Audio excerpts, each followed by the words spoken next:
talaga siya, diba? Sobrang, saan ka makakita ng lugar na talagang ganyang karami yung mga pawikan. So parang kahit na sinasabing endangered siya, may hope. Kasi nandyan pa rin sila.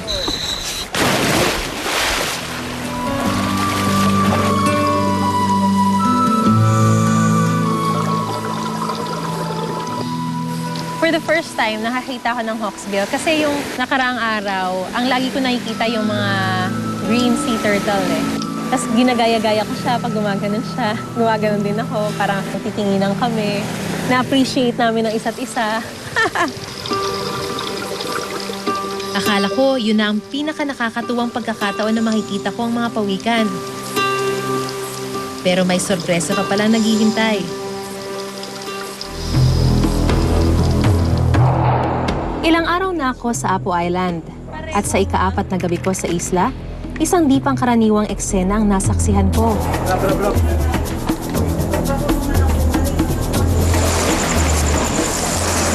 Naabutan ng team namin ng isang pawikan na naghuhukay sa buhangin. Ito ay isang green sea turtle. Once na umakit ang pawikan, maghahanap pa yan ng lugar na kung saan komportable siyang mag-lay ng egg. The first thing na gagawin niya is magba-body pitch siya. So pagka nakakarinig kayo ng ganyan na isabihin malakas pa yung kaluskos na ng action ng pawikan, ibig sabihin niya nagba-body pitch pa yan. So yan ang parang delicate portion ng pawikan na hindi dapat siya gagambalain o i-disturb. Kasi once na nabulabog yan o na-disturb yan, aalis at aalis yan. 20 hanggang 50 taon ang age of maturity ng green sea turtle. Ibig sabihin, ito ang edad na sexually active at maaari ng mangitlog ang mga babaeng pawikan. Nakapatay ang ilaw ng aming kamera habang hinihintay na mangitlog ang pawikan. Kung mapapansin nyo, sobrang dilim dito. Una, talaga may power interruption dito na as early as 9:30 p.m. nawawala na ng kuryente. So talagang madilim na madilim.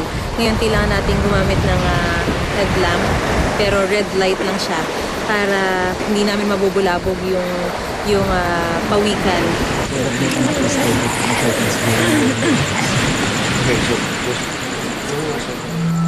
Rinig na rinig ang mabigat na paghinga ng pawikan habang nangingitlog. Ayon kay Sir Rene, nakakaramdam din kasi ng sakit ang mga pawikan sa ganitong sitwasyon.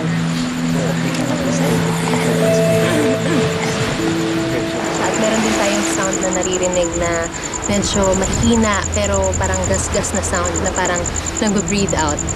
Yun yung sound na ginagawa ngayon ng pawikan na to.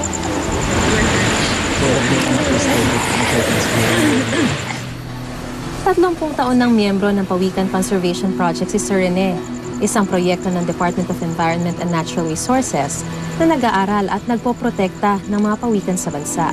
Oh, wow! At sa tagal niyang nag-aaral sa mga pawikan mula sa iba't ibang bahagi ng Pilipinas, ilang beses pa lang siyang nakakasaksi ng pawikang nangingitlog. Talaga namang pambihira ang pagkakataong ito at isa ko sa mga taong sinuwerte. But tapos na yung body fitting, tapos na yung head fitting. So talagang nangingitlog na siya.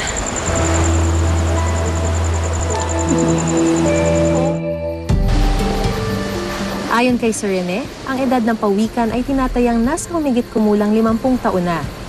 Base sa pag-aaral, ang mga pawikan ay bumabalik daw sa lugar na kanilang sinilangan. Yun pong mga pawikan na pumupunta dyan sa eksaktong lugar, ibig sabihin po yan, dun po siya napisa at dun po siya pinanganak.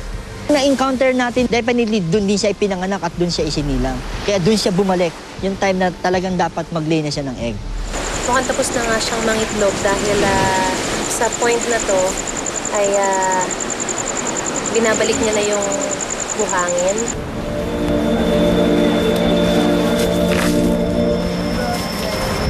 Mahigit 1 oras ng itlog ang pawikan. Matapos ay agad niya itong tinabunan ng buhangin. Isa sa mga strategy characteristic ng pawikan na talagang tinatabunan niya yung kanyang egg para to make sure lang na hindi siya gagalawin ng anumang mga predators o kalaban o mga tao makakakita sa pugad niya.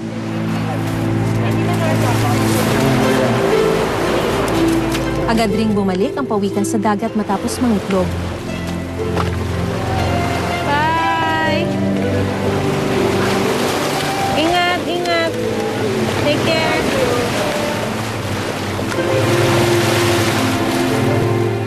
At hindi na kailanman babalikan ng nanay na pawikan ang kanyang mga itlog.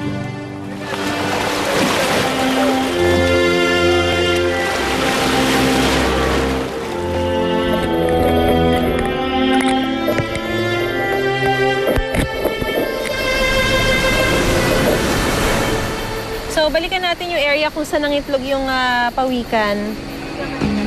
Dahil walang magpoprotekta sa mga itlog, madali na para sa mga predators na kainin ito. Dagdag din sa banta sa mga itlog ang aming naobserbahan. Noong oras na yon, halos 8 metro lang ang layo ng lugar ng pinag-itlogan ng pawikan sa dagat. Kailangan ililipat natin yung turtle eggs. Kasi ang turtle eggs, once na inabutan siya ng tubig dagat, talagang totally rotten lahat yan, mabubugok yan. So, na-alarma din ako sa ganung sitwasyon, kaya in-inform ko sila barangay captain na sana meron tayong lugar na kung saan magiging safe tong itlog na ililipat natin. Sabi ko sa kanila na hindi aabutan ulit ng tubig dagat, walang masyadong disturbance, at sinisiguro ko lang na walang magnanakaw ng itlog. Okay, so pagkahanap natin dun sa mga itlog ng pawikan, kailangan within 2 hours, may transfer na siya dun sa safer place. Dahil kapag hindi siya nailipat within 2 hours, maapektuhan din yung incubation period ng mga itlog na yon. So, may possibility o may danger na hindi siya mag-develop. Okay, so nakita na natin yung isa sa mga itlog ng pawikan. Ibig sabihin, siya na talaga sa area na yon. Pero ito, nabasag to. Sabi ni Sir Rene, part talaga yon, normal talaga yon sa ginagawang pagka-transfer. At sunod-sunod nang nakita ang mga itlog. May process pala sa ganon. Kailangan ilagay mo siya ng nakahilera by 10. Kung mga 10-10 yung ilalagay mo para mas madali mong mabibilang. Naka 118 kami na buo. Tapos yung isa, nilibing ko. 118. 180 na flat size plus 1 prop, 119. Napagpasyahan na sa kanuran ilipat ang mga itlog.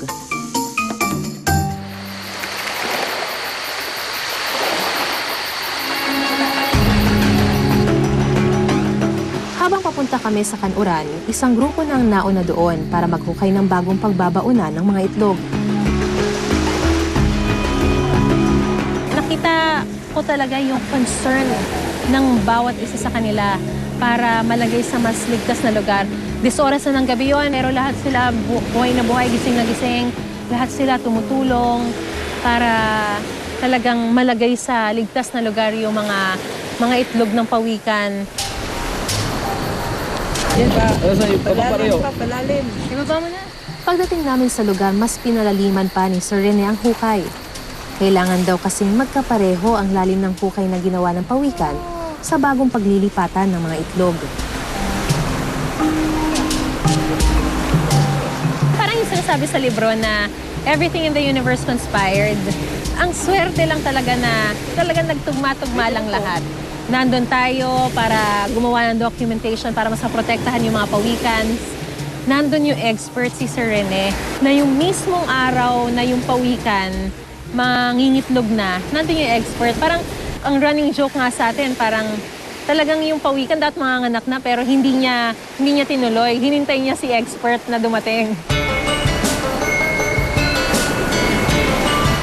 4 na po hanggang 70 araw ang hihintayin para mapisa ang mga itlog.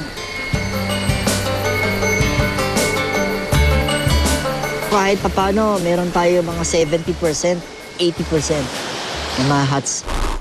Okay. Day 4, Apo Island. Ay, pagod na ako.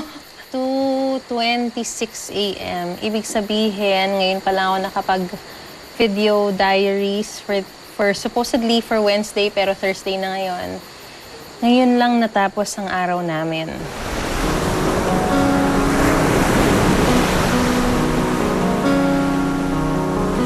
Yung sinasabi ni Sir Rene na parang ang mga turtles daw parang walang parental care dahil pagkatapos niya mag-lay ng eggs, iiwan niya na.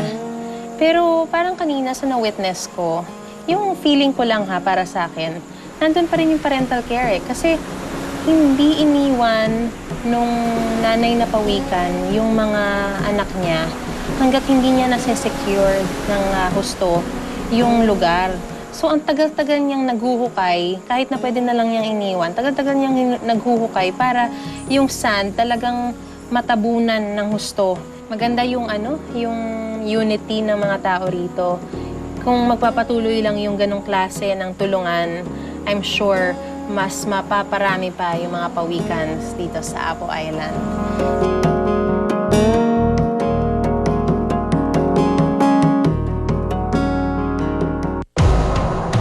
Nagkaroon ng pangamba ang ilang residente sa isla sa ginawa naming paglipat ng mga itlog ng pawikan.